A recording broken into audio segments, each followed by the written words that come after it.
The snow outside the Chicago courthouse beat against the windows, like a warning when Noah Carter stepped forward. He was supposed to be invisible there, a 40-year-old former SEAL turned night security guard with a worn Navy coat, a slight limp, and a service dog waiting by the door.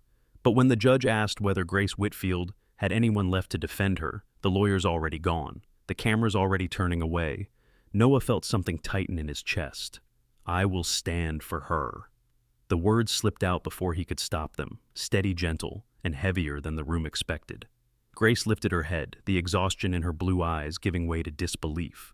No one knew that a man who had lost his badge, his name, and almost his future would be the one to challenge a conspiracy built by a billion-dollar empire. Before we go deeper into this story of courage and second chances, tell me where you're watching from. And if you believe quiet heroes still walk among us, share this video, leave a comment, and subscribe. You never know whose life a simple act of faith might save. Winter over Chicago, and the invisible soldier snow drifted over the steps of the federal courthouse, carried by a wind sharp enough to sting exposed skin. Noah Carter paused beneath the stone archway, letting the cold settle into his breath. He was a man shaped by long winters, both in weather and in life. At 40, he carried the bearing of someone who had stood in harsher storms than Chicago could ever summon.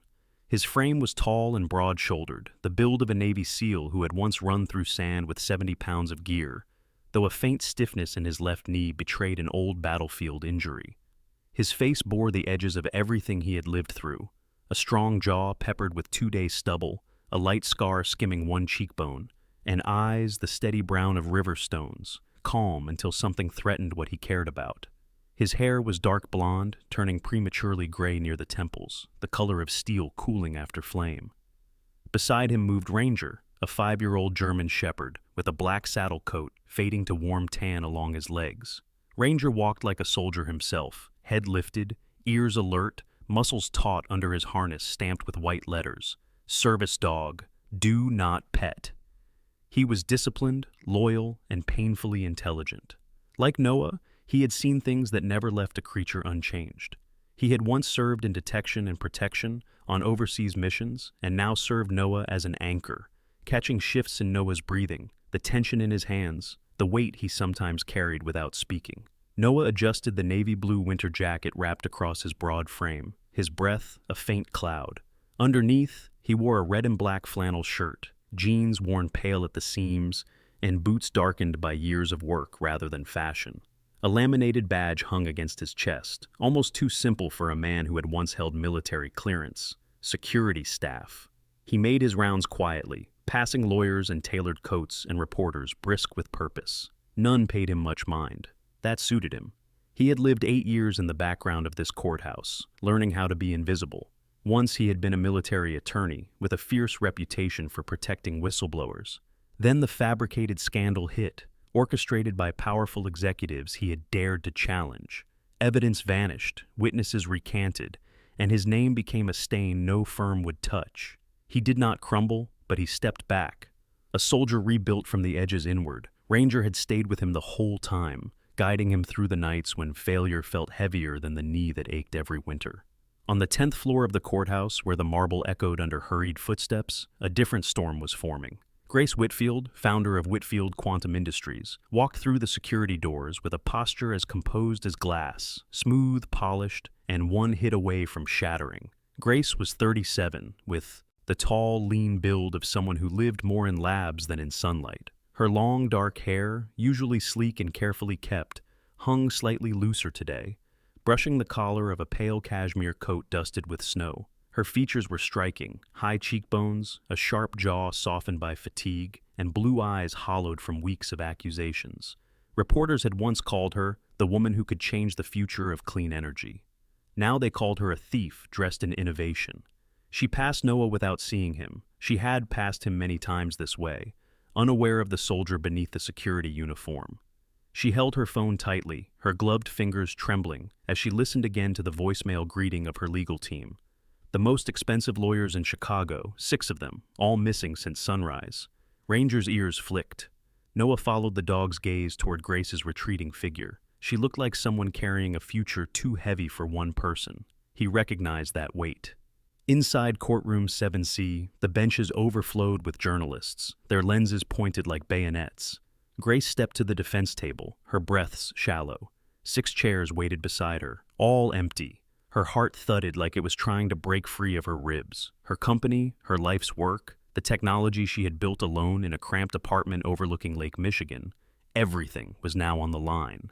When the judge entered, the air tightened. A prosecutor rose, a slim woman with sharp posture and a practiced smile, and declared that the defendant had been abandoned, unrepresented, and therefore subject to default judgment. Grace stood, voice quivering, insisting she had tried contacting her lawyers all morning. No answer, no explanation. Flashbulbs readied. Reporters leaned forward. The judge inhaled as though preparing to strike the gavel and end the story before it began. Then a voice broke through the silence, warm, steady, and edged with iron. "Your Honor, I object. She will not stand alone." Every head turned. At the back of the room stood Noah Carter, snow still melting on his jacket. Ranger sat poised beside him, eyes sharp, body aligned like he was awaiting a command. Noah stepped forward, each footfall measured but firm. His badge, security, glinted under the lights, but his voice carried the authority of the man he once had been. "My name is Noah Carter, former member of the Illinois Bar. If the court permits, I will represent Ms. Whitfield." Grace's breath caught. The room fell into a stunned hush. She had never seen him as anything more than a silent guardian in the hallway. Now he was her only chance. And the moment he stepped to her side, something shifted, quietly, irrevocably, as though the winter itself paused to watch what would happen next. Buried scars and a winter technology, the courtroom lights dimmed as the judge called for a recess, giving both sides time to prepare for the next procedural decision. The murmurs of journalists softened into a low hum, like distant machinery beneath the weight of winter. Noah Carter followed the bailiff's gesture to a consultation room, small, windowless, and cold despite the radiator clanking in the corner. Ranger padded in first, nose sweeping the air, tail still and alert. Noah trusted that alertness more than he trusted any lock on any door. The dog's senses were tuned to shifts in mood, in breathing, in danger. Memories forged through desert heat, collapsed buildings, and too many midnight detonations. Grace Whitfield entered moments later. She removed her gloves slowly, revealing long fingers stiff from tension. Up close, she appeared even more fragile than she had in the courtroom. Tall and slender, shoulders slightly sloped from weeks of carrying a secret storm, skin pale from lack of sleep, and irises the bright blue of lake ice. Her intelligence radiated not in arrogance, but in a quiet intensity, like someone who lived more in the world of ideas than the world of people. Yet today, fear stood behind her eyes like a shadow. She sat opposite Noah, smoothing the front of her coat. "I'm sorry you had to step in," she said softly. Her voice was calm, but Noah could hear the tremor underneath, a fluttering on the edge of breaking. "You shouldn't have to clean up my disaster." Noah leaned back, folding his hands. His knuckles were rough, a map of old missions and mistakes. "No one should be left alone in that room," he answered. "Not when the stakes look like this." Grace hesitated, glancing at Ranger, who lay sphinx-like by the table, amber eyes fixed on her face. After a moment, she exhaled. "I don't know how much you already know," she began, "but the battery they're accusing me of stealing, it didn't come from them. I spent years working on it. Years when nobody believed a room-temperature quantum battery was even possible." Noah studied her closely. Not the technical explanation, but the rhythm beneath her words. The slight pause when she said nobody believed. The hardness that slipped into her tone when she reached accusing me. And the way her hands entwined tightly, whitening knuckles against palm. He had met soldiers who spoke like that. Men who had carried something too heavy, too long. "How far back does this research go?" he asked. "Before Whitfield Quantum existed," she replied. "Before I had funding. I worked in a tiny apartment overlooking Lake Michigan. A second-hand laptop, no lab, no team, no grant." Her mouth tightened with a dry, bitter smile. "It's funny. Everyone tells stories about my genius now. No one tells the part where I lived on instant noodles and slept 3 hours a night." There was no arrogance in her voice, only honesty and fatigue. "And now someone wants to bury it," Noah murmured. Grace's eyes flickered upward. "You sound like you already suspected something." "I've seen this pattern before." His voice lowered, warm and steady, though the memory inside it still burned. When I served as military counsel, I represented a whistleblower who exposed a fuel contract fraud, a corporation with deep ties to the defense sector. He paused, jaw hardening as he recalled the fluorescent-lit interrogation rooms, the sudden disappearance of evidence, the calls he was told never happened. They erased everything, and then they came for me. Grace inhaled sharply, as if she had realized she was not the only one being hunted by ghosts. "What did they do to you?" she asked. "Fabricated financial irregularities," he replied. "Claimed I mishandled sensitive documents. My clearance was suspended, my license flagged. Everything I had built collapsed in a month." His gaze dropped to Ranger. "This one kept me sane, even when I stopped believing anything could be salvaged." Grace's expression softened. "I'm sorry, Noah. I survived," he said simply, "but I learned to read the signs. And what I saw in that courtroom, you're not facing a corporate lawsuit. You're facing a coordinated effort." The room fell quiet, except for the hum of the weak radiator. Grace clasped her hands more tightly. "They don't just want my patent," she whispered. "They want to destroy my credibility before I can even present it." Ranger's ears twitched. Someone was walking past the door. Grace's breath hitched, but Noah stayed relaxed, gaze steady on hers. "Tell me everything," he said. "Every partner, every meeting, every person who touched this project." Grace nodded. For the next 20 minutes, she spoke rapidly. Names, prototypes, financial rounds, research setbacks, disagreements with directors and advisors. She named a former collaborator who had suddenly resigned and joined the rival corporation. She mentioned a board member whose loyalty had shifted with suspicious timing. She described anonymous threats disguised as investor warnings. Every detail wove itself into a pattern Noah recognized: orchestration, infiltration, strategic collapse, war, just wearing a tailored suit. A knock sounded outside. The judge's clerk, a short, middle-aged woman with kind eyes and a firm posture, opened the door. Her name tag read, Marion Dubois. She was a character of simple outlines: short graying hair, round glasses, skin weathered from Midwestern winters, but a warm steadiness in her tone. "Mr. Carter," she said, "the judge is ready to resume." Grace stood, smoothing her coat again, trying to gather the dignity left hanging by a thread. Marion offered her a sympathetic nod. "You're not the first defendant abandoned by expensive lawyers, but you might be the first who gets saved by someone worth far more." Grace blinked, touched despite the pressure. Noah rose slowly, knee stiff but purposeful. He touched Ranger's harness, an old habit, a grounding one, and looked at Grace. "When the judge asks if I'm competent to defend you," he said, "I'll tell the truth." "What truth is that?" she whispered. "That competence isn't measured by years practiced," he replied, "but by whether you're willing to fight." The door closed behind them. The courtroom awaited. And in the echoing hallway, with snowlight falling through tall windows, Grace realized she was not walking back into that room alone. White snow, false testimony, and the tracks of money.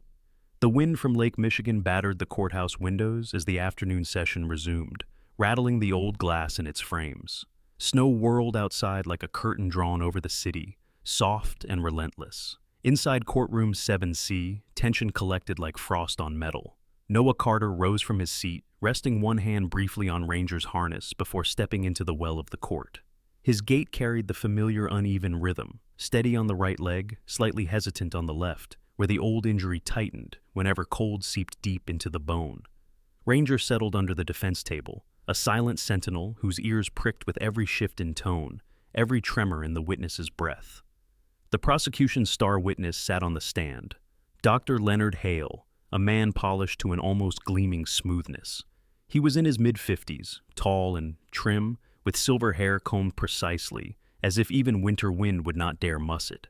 His narrow face was angular, his glasses thin and rimless, lending him an air of austere intelligence. His suit was charcoal, expertly tailored. His voice carried the crisp articulation of someone used to lecturing auditoriums and commanding respect through posture alone. Yet beneath the cultivated confidence lay something else, an alertness too sharp, too defensive. Noah recognized it instantly. He had interrogated men like this during his years as military counsel, men who could lie with grace but not without sweat. Dr. Hale cleared his throat when Noah approached, shifting slightly in the seat. The movement was tiny, but Ranger caught it. His tail stiffened, his gaze narrowing even further. Dr. Hale, Noah began, voice calm, you've testified that the core design used by Ms. Whitfield was derived from confidential research belonging to Axiom Energy, correct? The witness lifted his chin. Yes, the alignment of schematics is undeniable. And you oversaw that research personally? I supervised the division, yes. Noah opened the slim folder in his hand. Not dramatic, not theatrical, just efficient. When did you start that position? He asked. Hale answered with practiced ease. January of last year, Noah nodded slowly. And the design log showed development of the quantum stabilization algorithm between January and March, correct? That is accurate. Noah let the silence sit. The jury leaned in unconsciously. Grace, seated beside him, clasped her hands together tightly, knuckles paling. Ranger inhaled deeply. Noah felt rather than saw the dog's shift. Small but unmistakable. He raised another page. Then, could you explain why your employment record lists your actual start date as April 4th? Hale blinked, just once, but it was enough. The poised certainty in his posture wavered. That record is incomplete, Hale replied, voice thinning. I was consulting before formal onboarding. Noah's tone remained polite. Of course. But perhaps you can also explain how your username appears in access logs for data created more than a month before your official access credentials were issued? A ripple passed through the courtroom. The prosecutor, a woman with sharp brown eyes, sleek black hair, and a clipped tone, rose quickly. Her name was Helena Shaw, known throughout Chicago for her ruthless cross-examinations. She was tall and impeccably dressed, her movements controlled like a dancer's. A perfectionist forged in a competitive household, she had built her reputation on precision and composure, but even she looked rattled now. Objection, Your Honor, Shaw snapped. The defense is introducing material not previously submitted. Judge Rourke, a stern man with thick eyebrows and a graying beard, raised one hand. He had the calm presence of someone who had spent decades navigating storms of litigation.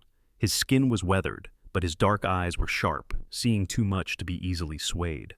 Overruled, he said, tapping a pen against the bench. You may proceed, Mr. Carter, but keep your line of questioning direct. Noah inclined his head respectfully. He turned another page. Dr. Hale, are you aware of a transaction deposited into your personal research fund 2 weeks before you agreed to testify? Noah asked. A sum of $85,000 from an entity called North River Consultants? Hale swallowed. It was a grant. Interesting, Noah replied mildly. Since North River Consultants does not exist outside of a shell account linked to a holding company controlled by Axiom's legal division. The courtroom erupted. The judge banged his gavel for order. Grace's heart hammered so loudly she wondered if others could hear it. Noah remained still, centered, letting the truth settle into the room like settling snow. Hale stammered, searching for footing. I do not manage the origins of grant funding. No one is accusing you of that, Noah said, voice soft but cutting. But you are aware that withholding conflict of interest disclosures undermines the reliability of expert testimony. Ranger let out the faintest huff, a nearly silent exhale of canine certainty. Grace glanced down.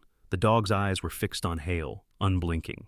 A recess was called moments later, 10 minutes to restore order. The judge's glare suggested he already suspected whose order had been fractured. In the hallway, the clamor of reporters erupted behind the closed doors. Noah leaned against the wall, breathing through the ache in his knee. His breath fogged the air. Ranger pressed his head gently against the injured leg, grounding him. The dog's warmth seeped through denim and bone. Grace stood nearby, scrolling her phone with trembling fingers. A new message had arrived, from her former assistant, someone she had once trusted deeply. Don't trust anyone tied to the board, the message read. Someone was paid to make you fall. Her stomach dropped. Lines she had overlooked, conversations she had shrugged off, decisions that hadn't made sense. They all began threading themselves into a larger, darker pattern. She looked at Noah. This isn't just about discrediting me. Noah nodded, eyes distant but sharp. No, someone wants your work dead before it ever sees light. Snow drifted against the high courthouse windows as they returned for the next round. The storm outside was nothing compared to the one gathering inside. The blizzard night, the break-in, and the phone of the puppet master getting howled across the frozen surface of Lake Michigan. driving sheets of snow against the tall glass walls of Grace Whitfield's lakeside residence. The storm smothered the world in white, erasing distance, muffling sound, swallowing the horizon. Inside, however, danger had grown sharp enough to cut through even the thickest silence. Noah Carter stood near the entrance hall, scanning the expansive glass windows that overlooked the storm. His posture was rigid, not from the cold creeping past the insulated walls, but from the unease that had shadowed the last 48 hours.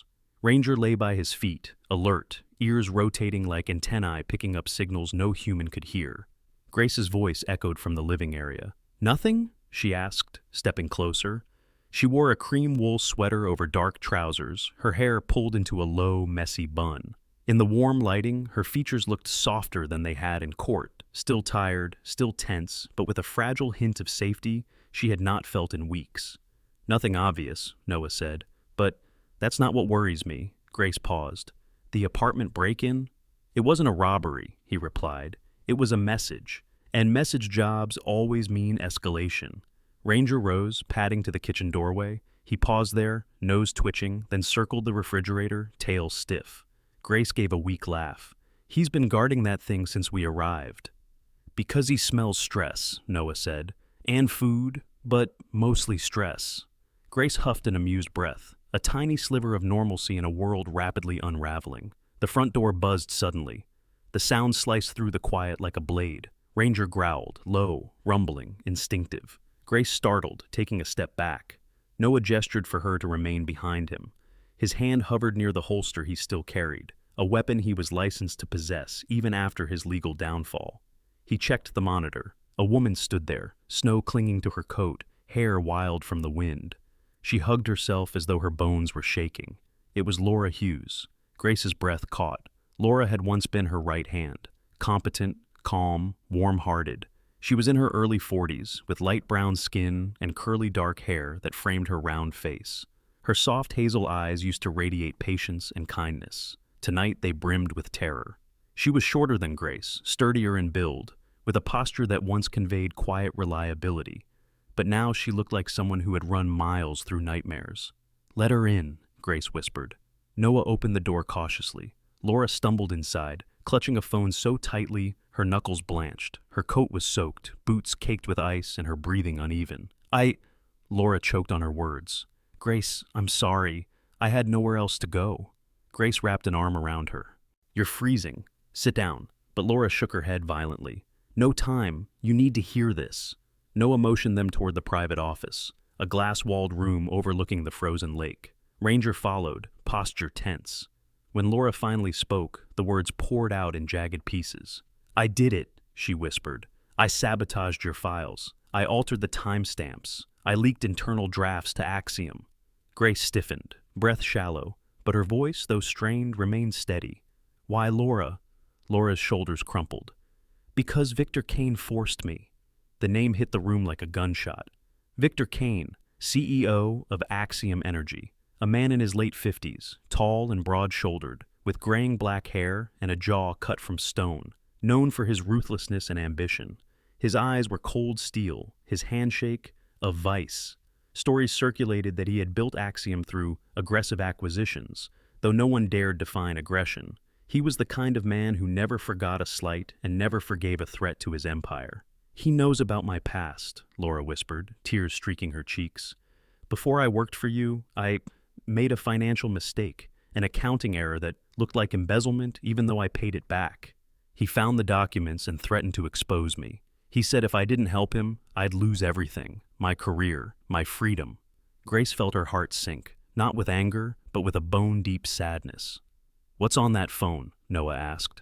Laura handed it to him with trembling fingers. Proof, calls, emails, encrypted messages, meetings where they discussed exactly how to ruin Grace, how to make sure her technology never reaches the market, how to bury the scientific community in doubt. Noah powered on the device. The home screen was secured by encrypted layers. He studied the interface with a frown. "Emily can break this," he said. Grace blinked. "Your sister?" "Emily Carter," Noah confirmed. "Cybersecurity analyst, smart, paranoid, which is helpful in moments like this." Laura sank into a chair, tears falling freely now. "I'm so sorry. I never wanted to hurt you, but I couldn't breathe under what he held over me. Grace knelt beside her, placing a gentle hand on Laura's shoulder. You're here now? That means something. Before Laura could respond, the house alarm shrieked. Ranger leapt to his feet, barking sharply. One loud warning, ears pointed, body squared. Noah raced to the central monitor. The cameras flicked through angles, the front yard swallowed in snow, the garden buried under drifts, frozen branches whipping in the wind. Then, figures. Dark silhouettes moved through the blizzard, clad in tactical gear, rifles slung across their chests. At least 6 of them, maybe more. Faces masked, movements coordinated. They're using the storm as cover, Noah said. We need to move. He turned to Grace, voice firm but steady. Grab the phone. Stay close. He signaled Ranger, who transformed instantly from service companion into trained defender. Tail stiff, chest lifted, steps sharp and silent. Ranger, work! The dog responded with a low, focused growl. Noah ushered Grace and Laura toward the basement. Laura stumbled, but he steadied her. At the bottom of the stairs, a heavy steel door waited, the safe room, lined with reinforced concrete and independent ventilation. Once inside, Noah locked the door, then pulled up the interior monitors. On screen, Grace's personal security team, a handful of armed guards, engaged the intruders. Gunfire shredded the storm. Muzzle flashes lit the snow in staccato bursts. The floors shook faintly as something heavy fell above. Grace clutched the desk, knuckles white. Laura covered her mouth, tears streaking silently. Ranger watched the screens, hackles half raised. Minutes crawled. Finally, sirens. Red and blue lights illuminated the snow-choked driveway. The mercenaries retreated, disappearing into the blizzard. A burning vehicle glowed faintly near the fence line. Noah exhaled, slow and heavy. Grace turned to him, voice soft, trembling. Noah, they were willing to kill us. He met her eyes. They were willing to kill your work. But what Grace saw in his gaze wasn't fear. It was something older, an oath born long ago, in deserts and battlefields and darker places. The oath of someone who still believed people deserved to be protected. Judgment in ice and the second spring of 3 lives. The morning Chicago reconvened for the final hearing. Winter still held the city in its pale fist, but the sky was brighter, the kind of brightness that suggested the season might soon loosen its grip. Outside the federal courthouse, reporters clustered in thick coats, breath fogging in the frigid air. Headlines had already swept across the country. Energy executives, arrested, failed, assassination attempt under investigation. Quantum sabotage ring exposed. What had begun as a quiet indictment against a lone tech billionaire had transformed into a national scandal. And in the middle of it stood Noah Carter, former Navy SEAL, former military lawyer, current courthouse security guard, and Ranger, his steadfast German Shepherd service dog. Inside the courtroom, the tone had changed completely. No one smirked at the sight of Noah's simple Navy suit anymore. No one whispered about the janitor lawyer with the limp. Instead, faces held curiosity, respect, and a trace of embarrassment for their earlier dismissiveness. Grace Whitfield sat at the defense table, composed in a charcoal coat dress, her blonde hair pulled back neatly. The deep blue of her eyes held a calm she had not possessed in months. She kept glancing toward Noah, not because she was afraid, but because something in her had settled the moment he entered the room. The prosecutor rose. Evelyn Marks, a woman in her 50s with short gray-streaked hair and a face carved by decades of government service. Her voice was firm but carried a note of apology. Your Honor, she said, in light of the evidence supplied by the Federal Bureau of Investigation and the confession obtained from Laura Hughes, the state moves to dismiss all charges against Ms. Whitfield and to formally redirect criminal investigation toward individuals within Axiom Energy and its associated shell corporations. A quiet gasp rippled through the room. Judge Rowan, a tall black man in his 60s with a refined, steady demeanor, adjusted his glasses. He had sharp cheekbones and eyes that observed everything with seasoned patience. His voice when he spoke filled the chamber with a quiet authority. Motion granted. Grace closed her eyes for a moment, exhaling a breath she had been holding since the day her company was raided without warning. Noah watched her silently. Ranger nudged Noah's knee, sensing the emotional shift before humans did. Judge Rowan then did something unexpected. He addressed Noah directly. Mr. Carter, this court acknowledges your extraordinary courage and clarity in the face of great danger. Your intervention not only prevented a wrongful conviction, but exposed a conspiracy of significant national concern. The justice system requires people like you far more often than it admits. A murmur of approval swept through the seats. Noah, a man who rarely showed emotion, nodded once in gratitude, modest, grounded. The moment court adjourned, cameras swarmed the front steps. Snow fell in slow, drifting flakes, catching on hair and sleeves. Reporters called Noah's name, asked for statements, asked for Ranger to pose for pictures. A wiry older journalist with a tan trench coat and a mischievous grin leaned toward his camera and said loudly, "In all my years covering Chicago courts, I have never seen a dog earn more trust than a 2,000 an hour legal team." Noah snorted. Grace laughed outright.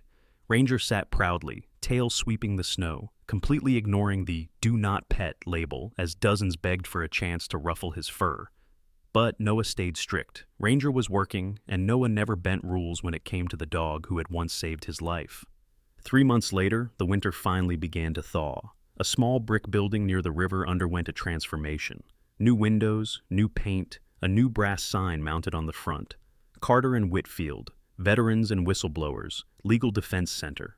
Inside, the air smelled faintly of fresh carpet and strong coffee. The waiting area was warm, furnished with sturdy oak chairs and a modest row of framed photos, veterans, activists, and everyday people who had needed help but couldn't afford it. Grace had invested heavily to launch the center, while Noah filed to have his legal credentials fully reinstated. Their first clients were not tech moguls or corporate giants. They were truck drivers, nurses, returning soldiers, and lab technicians. People ignored by the system until the system crushed them. Ranger became the office's unofficial guardian. He sat behind the reception desk during the day, calmly judging every visitor with amber eyes. Children adored him. Noah pretended to mind, but always kept dog treats in the top left drawer. Grace often teased, "We should just pay Ranger a salary." Noah replied, "He'd demand retirement benefits." Sometimes, late at night, Grace and Noah stood side by the window facing the river. The lights shimmered across the dark water. Without speaking, they acknowledged what they had survived. The ambush, the humiliation, the danger, the loneliness neither had admitted aloud, and the strange, quiet bond that had grown between them. The story closed on an evening where winter had nearly surrendered to spring. Snowflakes drifted sparsely over the riverwalk as the three of them, Noah with his slight limp, Grace with her hands tucked into her coat pockets, and Ranger trotting alert between them, made their way along the water. Every few steps, Ranger glanced up to check on them, as if confirming that his two-person pack was still intact. Noah walked slower than usual, but Grace matched his pace effortlessly.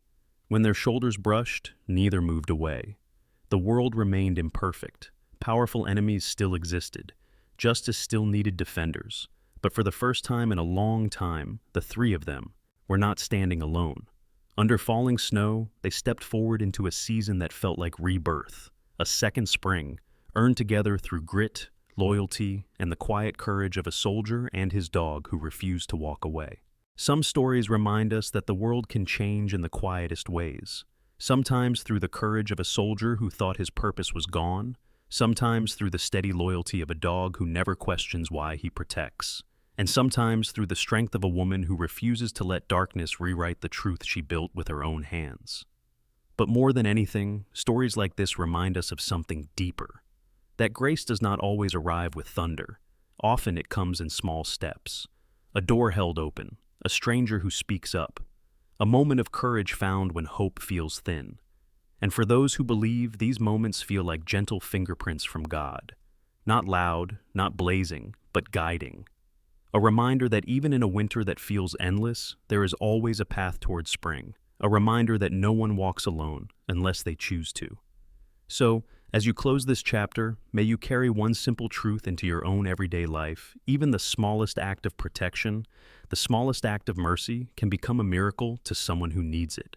May the Lord watch over you, just as he watched over Noah, Grace, and Ranger when the night was cold and the road was uncertain.